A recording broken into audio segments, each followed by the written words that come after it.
বাংলাদেশের প্রেক্ষাপটে উচ্চ রক্তচাপ এখন একটি পরিচিত শব্দ।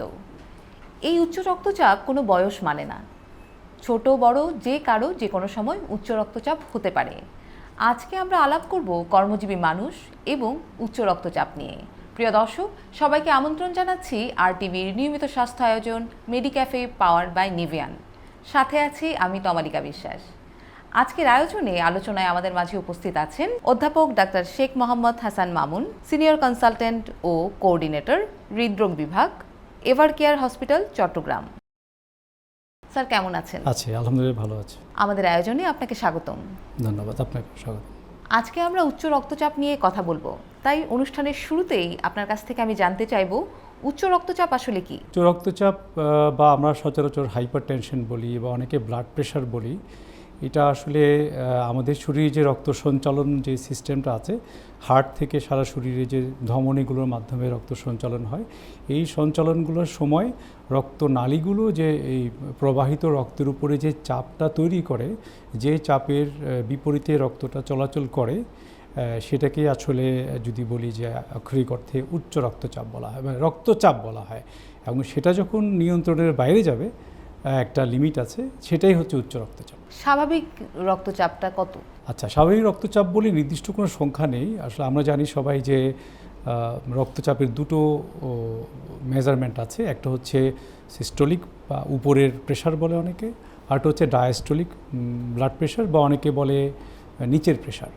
তো যেটা সিস্টোলিক প্রেশার, সেটার একটা রেঞ্জ থাকে, যেমন আমরা যদি বলি একটা 100 থেকে 140 পর্যন্ত মিলিমিটার মার্কারি, অফকোর্স এটা হচ্ছে উপরের প্রেশার বা সিস্টোলিক প্রেশারের একটা রেঞ্জ। এটার মধ্যে উঠানামা করতে পারে, তো বাট যেখানে থাকুক এটা হচ্ছে একটা নর্মাল ধরা হয়।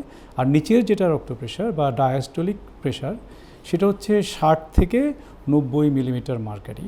এটার মধ্যে একটা থাকলে এটা হচ্ছে নর্মাল রেঞ্জে আছি আমরা ধরে। এই যে এই মাপটার কথা বললেন, এটা কত হলে আমরা ধরে নিব রোগী উচ্চ রক্তচাপে আক্রান্ত? যে মাপটা বললাম, এটা মানে আমরা যদি বলি যে 140 140/90, নিচেরটা 90, উপরেরটা 140, এটাকে যদি আমরা একটা লিমিট ধরি, তাহলে সহজ কথায় 140/90 বা তার উপরে উঠলে থাকলে, শুধু একবার উঠলে হবে না, এটা যদি বারবার দেখা যায় যে এরকম রয়ে যাচ্ছে উপরে, হয়তো উপরেরটা বেশি অথবা দুটোই বেশি অথবা শুধু নিচেরটা বেশি, যেটাই হোক সেটা হচ্ছে উচ্চ রক্তচাপ।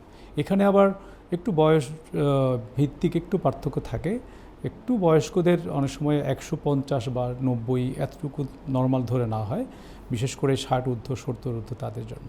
ইন্টারেস্টিং একটা বিষয় হলো উচ্চ রক্তচাপকে কিন্তু নীরব ঘাতক বলা হয়। স্যার, এটা কেন? আচ্ছা, আমরা যেটা এটাকে আমাদের ডাক্তারি ভাষায় সাইলেন্ট কিলার বলি। এরকম সাইলেন্ট কিলার কিন্তু আসলে আরও কয়েকটা রোগ আছে, যেমন তার মধ্যে ডায়াবেটিসকেও কিন্তু অনেকে আমরা মানে সাইলেন্ট কিলার বলি।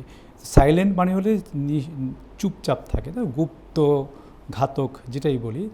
বাট হাইপারটেনশনকে একটু বেশি বলা হয়, কারণ হচ্ছে উচ্চ রক্তচাপের একটা উল্লেখযোগ্য সংখ্যক রোগীরা বুঝতেই পারে না যে তার প্রেশার হাই হয়ে বসে আছে। হ্যাঁ, যারা বুঝতে পারে তাদের কিছু সিমটম হয়, যেমন ঘাড় ব্যথা করে, মাথা ব্যথা করে, চোখ ঝিমঝিম করে, অনেক সময় একটু মাথা ঘুরায় বলে। কিন্তু বেশিরভাগ সংখ্যক যদি বলি, তাদের কিন্তু 140-90 বা তার উপর উঠে গেলে বুঝতেই পারে না, অনেক দিন হাই হয়ে বসে আছে, বুঝতে পারে না। কিন্তু সেই উচ্চ রক্তচাপ কিন্তু তাকে কিন্তু ধীরে ধীরে কিন্তু তার ক্ষতি করে ফেলছে। তার রক্তনালীতে ক্ষতি করে, তার হার্টে ক্ষতি করে, তার ব্রেইনে ক্ষতি করে, তার চোখে ক্ষতি করে, কিডনিতে ক্ষতি করে, এবং কোনো এক সময় এমনও হয় যে বেশ কিছু রোগী হঠাৎ মৃত্যুবরণ করে, হঠাৎ একটা মেজর হার্ট অ্যাটাক হয়ে যায়, ব্রেন স্ট্রোক করে বসে। তো এই জন্যই আসলে এই যে এটাকে নীরব ঘাতক বা সাইলেন্ট কিলার বলা হয়। এই যে আমরা পরিমাপ নিয়ে কথা বলছিলাম, পরিমাপের কি কোনো আসলে নির্দিষ্ট সময় আছে? দেখা যাচ্ছে একটা রোগী আপনার কাছে দৌড়ায় আসলো, আপনি সাথে সাথে ব্লাড প্রেশার মাপলেন, সেক্ষেত্রে তো বেশি আসবে। তাহলে নিশ্চয়ই এমন কোনো স্কেজুয়াল বা নিয়ম আছে যে কোন সময় কিভাবে মাপলে আমরা আসল উচ্চ রক্তচাপ আছে কি নেই সেটা বের করতে পারবো? হ্যাঁ, খুবই চমৎকার একটা প্রশ্ন করেছেন। প্রেশার দেখার আসলে কিছু বেসিক নিয়ম আছে। সেটা হচ্ছে, হ্যাঁ, খুব খারাপ লাগলে আমরা সাথে সাথে দেখতে পারি, যদি রোগী খুব সিমটমের কথা বলে, বেশি খারাপ লাগছে, মাথা ঘোরাচ্ছে। কিন্তু আদারওয়াইজ যদি এমনিতেই প্রেশার দেখার যদি সময় আসে, তাহলে রোগী যদি বাইরে থেকে কোথাও আসে, তাড়াহুড়ো করে আসে, সাথে সাথে দেখা উচিত না।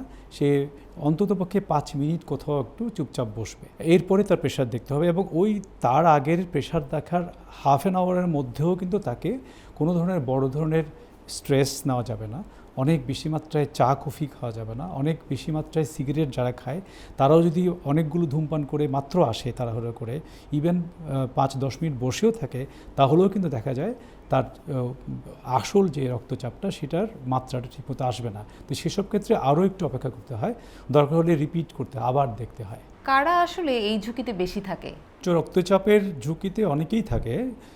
আমরা সহজভাবে যেটা শিখে আসছি সেটা হচ্ছে একটা পারিবারিক হিস্ট্রি বা জেনেটিক একটা প্রিডিসপোজিশন, বাবা মা ছিল, বাচ্চাদের হয়েছে, সেসব ক্ষেত্রে এটা একটা ওয়ান অফ দ্য রিজন শুধু। কিন্তু এর বাইরে বর্তমান যে পরিপ্রেক্ষিত সারা বিশ্বের, তাতে একটা হচ্ছে মানসিক চাপ, কর্মক্ষেত্রের চাপ, খাদ্যাভ্যাস, লাইফস্টাইল, যেটা আজকাল যেটা হয় যে বেশিরভাগই আমরা অনলাইন কাজ করি, বসে কাজ করি, হোম অফিস করি, দীর্ঘক্ষণ বসে কাজ করি, তাহলে এই যে অ্যাক্টিভ না থাকা, সক্রিয় না থাকা, বসে ঘন্টার পর ঘন্টা বসে থাকা, এটাকে আমরা বলি আমাদের ভাষায় সিডেন্টারি লাইফস্টাইল, এটা আজকাল অনেক বেড়ে গেছে আসলে।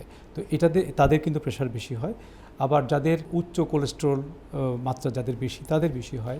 আর হচ্ছে কিছু অন্যান্য রোগের কারণেও কিন্তু বেশি হয়, যাদের কিডনি রোগ থাকে, যাদের দেখা যায় বয়স হয়ে গেছে, এটা খুব ইম্পর্টেন্ট জিনিস। বয়স নিজে একটা কিন্তু ঝুঁকিপূর্ণ জিনিস। যদি প্রেশার বলি 60-65 হয়ে গেলে সচরাচর প্রেশার একটু বাড়তেই থাকে। আজকে স্যার আমরা আলাপ করছি কর্মজীবী মানুষ এবং উচ্চ রক্তচাপ এই বিষয়ে। তাই আমি এই পর্যায়ে আপনার কাছে জানতে চাইবো, অফিসিয়াল কাজের চাপে উচ্চ রক্তচাপ হওয়ার ঝুঁকিটা কতটা বেশি? একটু আগে যেটা বলছিলাম, শুধু অফিসিয়াল না, এমনিতেই দৈনন্দিন জীবনে সব চাপেই কিন্তু যারা একটু বেশি থাকে, টেনশন করেন, তাদের একটু আসলে একসময় প্রেশারের টেন্ডেন্সি হয়ে যায়। তবে অফিসের যেটা সমস্যা সেটা হচ্ছে, যেমন আমরা এখন প্রায় শুনি, রোগীরা প্রায় বলে যে প্রতিটা প্রেশার রোগীরাই বলে যে আমার কাজের অনেক প্রেশার। আমরা একসময় মনে করতাম যে শুধুই যারা বিজনেস করে বা ওরা হয়তো অনেক বেশি প্রেশার করে। এখন দেখা যায় যারা শিক্ষক তারাও বলে আমার অনেক টেনশন, যারা ব্যাংকে কাজ করে তারাও বলে টেনশন। তার মানে এখনকার পরিপ্রেক্ষিতে আমাদের যে দৈনন্দিন জীবনটা অনেক বেশি প্রতিযোগিতামূলক হয়ে গেছে। প্রতিযোগিতামূলক যে কাজগুলো থাকে, যেসব ব্যাংকিং সেক্টর হতে পারে, কোনো একটা কর্পোরেট অফিস হতে পারে, যেখানে প্রতিনিয়ত সুপারভাইজ করা হয়, অথবা কাজের লোড বেশি, অথবা পরিবেশটা বন্ধুসুলভ নয়, অথবা তার ঊর্ধ্বতন কর্তৃপক্ষ বন্ধুসুলভ নয়, এইসব অবশ্যই একটা মানসিক চাপ তৈরি করে। আবার যদি অনেকে আছে অনেক বেশি শ্রম দিয়ে দেয় কিন্তু সে ঠিকমতো রিওয়ার্ড পায় না, নন রিওয়ার্ডিং যে কাজগুলো যদি কেউ টানা করতে থাকে, তাদের কিন্তু আসলে দেখা যায় যে এটা একটা ফ্যাক্টর যে প্রেশার তৈরি করা। আর আমরা অনেক সময় কর্মক্ষেত্রে মনে করি যে যারা পরিশ্রম করে, যেটাকে আমরা অনেক সময় ইংরেজি ভাষায় ব্লু কলার জব বলা হয় বা নীল কলারের জব, পরিশ্রম লেভেলে যারা কাজ করে, এটা কিন্তু একদম ভুল যে শুধু যারা পরিশ্রম করে তারাই প্রেশার হবে। বরং যারা হোয়াইট কলার জব করে, যারা অফিসিয়াল কাজ করে, কন্ট্রোলিং কাজ করে, তাদেরও দেখা যায় বিভিন্ন রকম চাপে থাকে এবং তাদেরও সমপরিমাণ ঝুঁকি থাকে একটা কর্মক্ষেত্রের প্রেশার, এবং সেটা রক্তচাপ নিয়ন্ত্রণ করতেও একটা বড় ধরনের ভূমিকা রাখে। স্যার, এবারে জানতে চাইবো, এই যে অফিসিয়াল কাজ হোক বা দৈনন্দিন যে কোনো কাজের চাপে হয়তো দেখা যাচ্ছে আমরা আমাদের খিদাটা মিটিয়ে নিচ্ছি ফাস্টফুড দিয়ে, এই যে উচ্চ রক্তচাপের ক্ষেত্রে ফাস্টফুড কতটা ক্ষতিকর? ফাস্টফুড তো অবশ্যই ক্ষতিকর, শুধুমাত্র যে উচ্চ রক্তচাপ সেটা না। ফাস্টফুডে আমরা বা জাঙ্ক ফুড যেটাই বলি, যেটা শর্টকাট একটা খাবার, রেস্টুরেন্টে খুব আকর্ষণীয়ভাবে বিক্রি করে। তো এই ফাস্টফুডগুলোর যদি আমরা কম্পোনেন্ট দেখি, তো সেখানে আসলে লবণের মাত্রা বেশি থাকে, খুব কনসেন্ট্রেটেড হাইলি রিফাইন্ড সুগার বেশি থাকে, ফাইবারের পরিমাণ কম থাকে, ফ্যাট এবং যেটাকে আমরা বলি ক্ষতিকর ফ্যাট, স্যাচুরেটেড ফ্যাট বলে, সেগুলোর মাত্রা অনেক বেশি থাকে, এবং সর্বোপরি ক্যালোরির সংখ্যা অল্প অ্যামাউন্ট কিন্তু অনেক হাই ক্যালোরি ফুড থাকে এগুলো। ফলে এগুলো শুধু রক্তচাপ না, এটা কোলেস্টেরলের মাত্রা বাড়াতে পারে, এটা ডায়াবেটিস তৈরি করতে পারে, এটা শরীরের ওজন বাড়াতে পারে। ঠিক একইভাবে এটা আপনার এইসবের মাধ্যমে লবণের মাত্রা বাড়িয়ে দিতে পারে শরীরে। আমি বলবো যে ফাস্টফুড, যে তথাকথিত ফাস্টফুডগুলো, ফাস্টফুড বলতে সবগুলো যে খারাপ সেটা বলবো না, অনেক ভালো মানের হয়তো ফাস্টফুড থাকতে পারে, কিন্তু তথাকথিত যে ফাস্টফুডগুলো আমরা চিনি সেগুলো আসলেই পরিহার করা উচিত। স্যার, এই বিষয়ে আমরা আরও বিস্তারিত আলাপ করব ছোট্ট একটু বিরতির পর। প্রিয় দর্শক, আপনারা দেখছেন RTVর নিয়মিত স্বাস্থ্য আয়োজন মেডিক্যাফে পাওয়ার্ড বাই নিভিয়ান। ফিরে আসছি শীঘ্রই, আমাদের সাথেই থাকুন।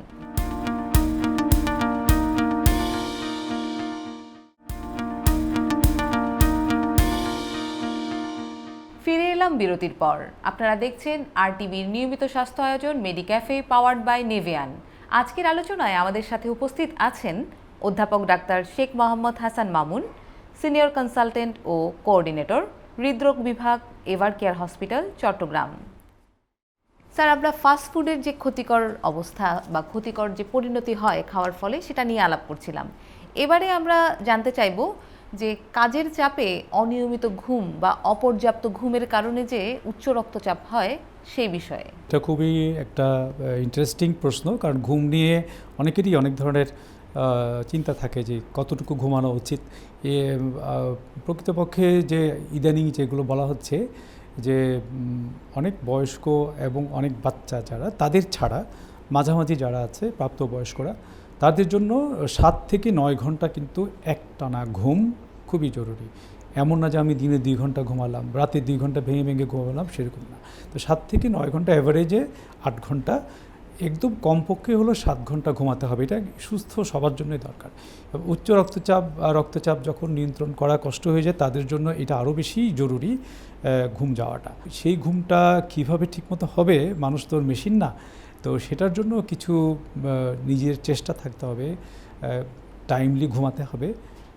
ঘুমের একটা সাইকেল থাকে, ওই সময়টা যদি আমি পার করে দিই, তখন কিন্তু আবার ঘুম আসাটাই কষ্ট হয়ে যায়। তো এই জিনিসটা একটু ফোকাস রাখতে হবে। অনেকে এই ঘুম জিনিসটাকে আমরা আসলে গুরুত্ব দিই না।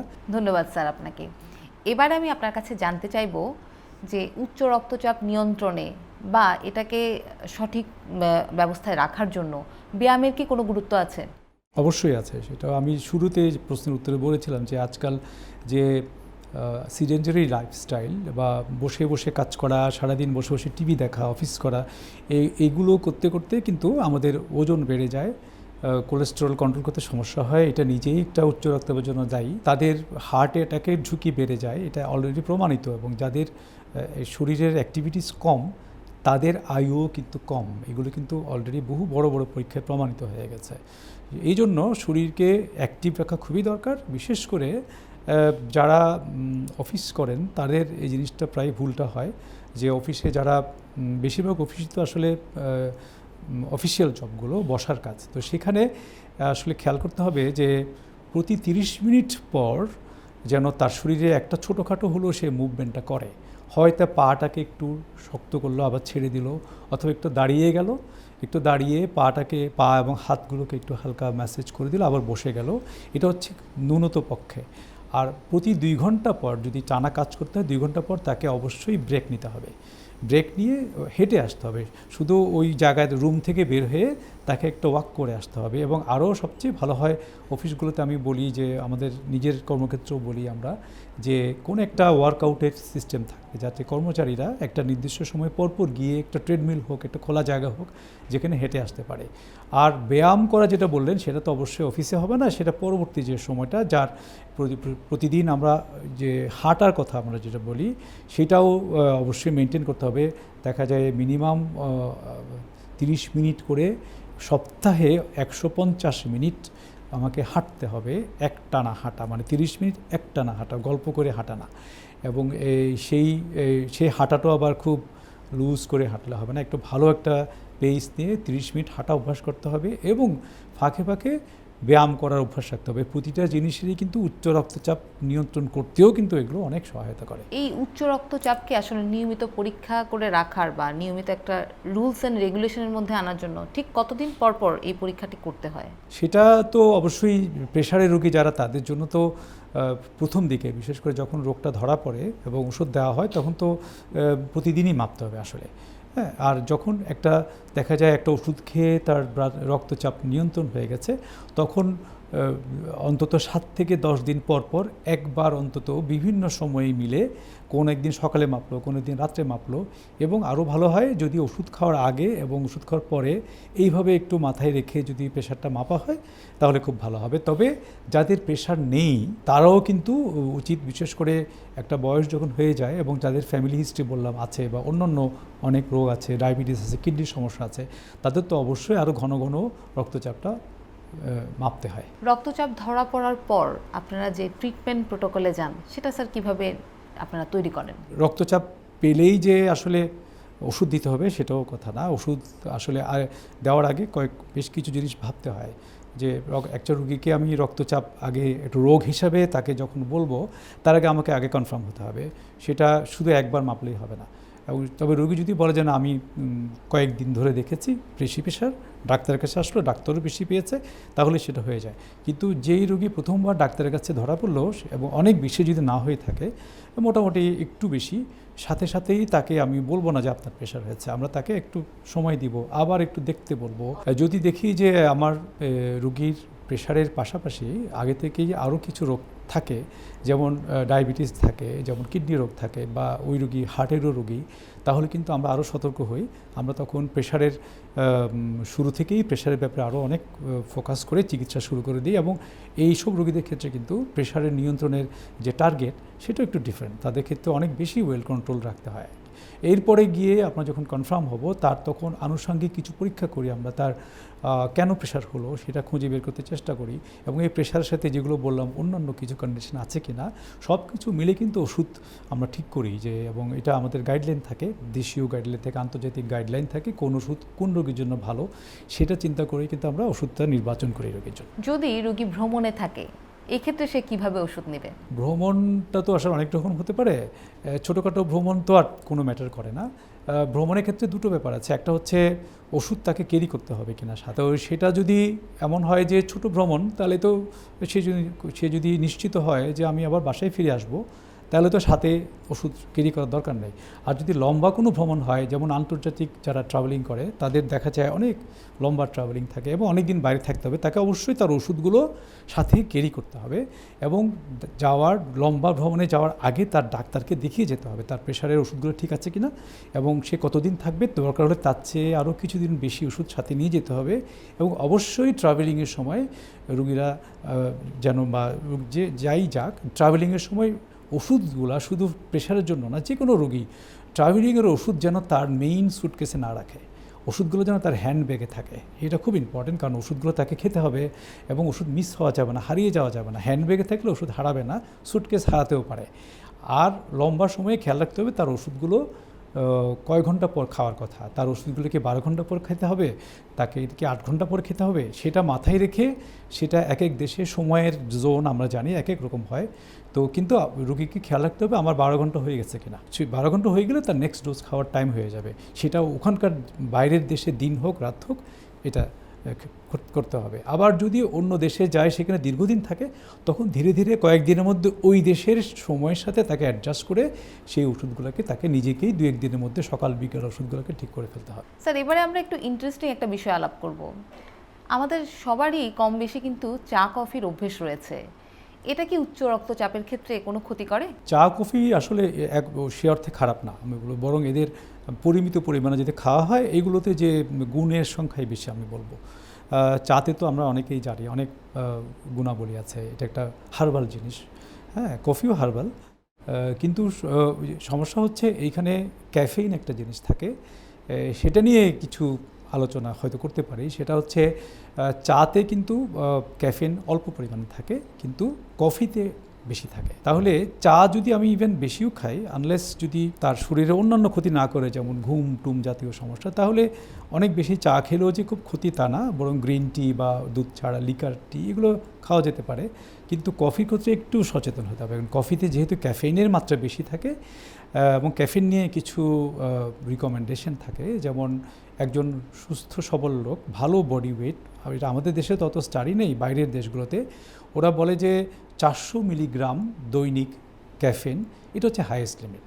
তো এখন কফিতে বিশেষ করে, যেহেতু আমি কফির কথাই বলতে পারি, কফিতে যেহেতু বেশি থাকে, একটা স্ট্যান্ডার্ড মাগ বা ভালো একটা কাপে যে কফিটা খাই আমরা, সেখানে 100 মিলিগ্রামের মতো ক্যাফেইন থাকে একটা স্ট্যান্ডার্ড কাপে, বিশেষ করে ব্ল্যাক কফিগুলোতেই থাকে। আর অনেকে দুধ দিয়ে যদি খাই তাহলে হয়তো আর একটু কম থাকে। তাহলে সারাদিনে মিলে 3 থেকে 4 কাপ কফি কিন্তু আসলে খাওয়া যায়। আমরা যদি 400 মিলিগ্রাম যদি ক্ষতিকর বলি, তাহলে ক্ষতিটা কি? ক্ষতি হচ্ছে দুভাবে হয়, একটা হচ্ছে ইমিডিয়েট একটা ক্ষতি হয়, দেখা যায় যার প্রেশারটা আছে কন্ট্রোলেই থাকে, সে অভ্যাস নয়, হঠাৎ করে অনেক কফি খেয়ে ফেললেও দেখা যায় সাময়িকভাবে তার প্রেশার কিন্তু বেড়ে যেতে পারে। এটা একটা গেল। আর হচ্ছে যারা অনেক বেশি পরিমাণে ক্যাফিন খেতেই থাকে অনেক দিন ধরে, তাদের তো অবশ্যই ধীরে ধীরে বাড়তেই পারে। এটাই শুধু সমস্যা। আর আরেকটা হচ্ছে কফির সাথে বা চায়ের সাথে ঘুমের যেহেতু একটা খুবই ভালো সম্পর্ক, বৈরিতা আমি বলবো, সেক্ষেত্রে এটা যারা ভালো অ্যাডভাইস করেন, গাইডলাইনগুলোতে বলা হয়ে থাকে যে কফি বা চাগুলো ইভিনিং টাইম যখন কাছিয়ে আসবে তখন কম খেতে। যারা কফি লাভার, চা টি লাভার, তারা যেন বিকেলের মধ্যে কফিটা খায়, বিকেলের পর থেকে মাত্রা যেন কমিয়ে দেয়, কারণ এখানে ঘুম কম হয়, যেহেতু ঘুমের একটা সম্পর্ক, ঘুমটা যেহেতু আমাকে যেতে হবে, এনাফ একটা ঘুম, সেজন্য সন্ধ্যার পর থেকে কফি, চা এগুলোর মাত্রা কম খেতে বলা হয়। খুব সুন্দর করে স্যার আপনি আমাদের বুঝিয়ে বললেন। আসলে আমাদের নিজেদের ভালো থাকতে হলে আমাদের নিজেদেরকেই সচেতন হতে হবে। ধন্যবাদ স্যার আপনাকে। আপনাকেও অনেক ধন্যবাদ। প্রিয় দর্শক, আপনারা দেখছিলেন RTVর নিয়মিত স্বাস্থ্য আয়োজন মেডিক্যাফে পাওয়ার্ড বাই নিভিয়ান। আজকের মতো এখানেই বিদায় নিব। দেখা হবে আগামী পর্বে। সেই পর্যন্ত সবাই ভালো থাকবেন, সুস্থ থাকবেন, নিরাপদে থাকবেন, RTVর সাথেই থাকবেন।